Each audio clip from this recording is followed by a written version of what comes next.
9, 10.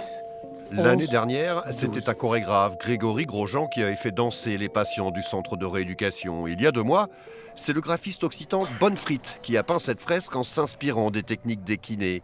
Et avant lui, Benoît Moussorion avait, avec l'aide de résidents comme Christine, érigé dans le parc cette marcheuse en osier. Au centre Richelieu, depuis quelques années, on considère que les artistes peuvent jouer un rôle dans le parcours thérapeutique de chacun, qu'importe la pathologie. Et de toute évidence, ça marche.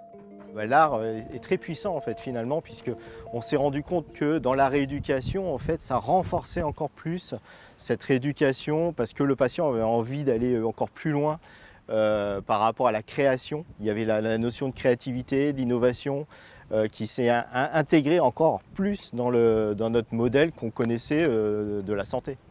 Christine, elle n'en est pas peu fière de sa marcheuse. Elle n'y connaissait rien en osier, mais cette parenthèse enchantée lui a reboosté le moral.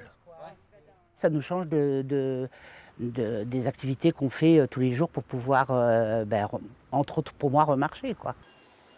En fait, il y a un endroit, si on se met vraiment ici, à un certain moment, il y a vraiment le son qui rebondit sur les demi-cercles.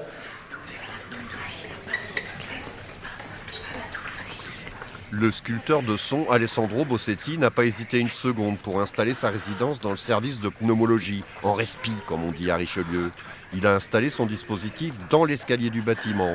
Il a vécu ici 2 semaines, une expérience surprenante où médecins, infirmiers et patients ont participé à la création.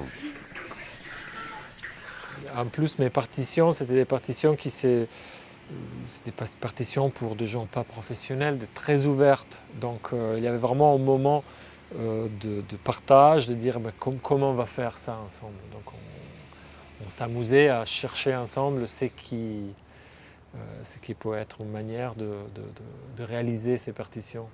À terme, le Centre Richelieu souhaite pérenniser cet espace d'art contemporain et organiser des visites pour le grand public, histoire de changer le regard sur le handicap. Mais pour cela, il faut des sous.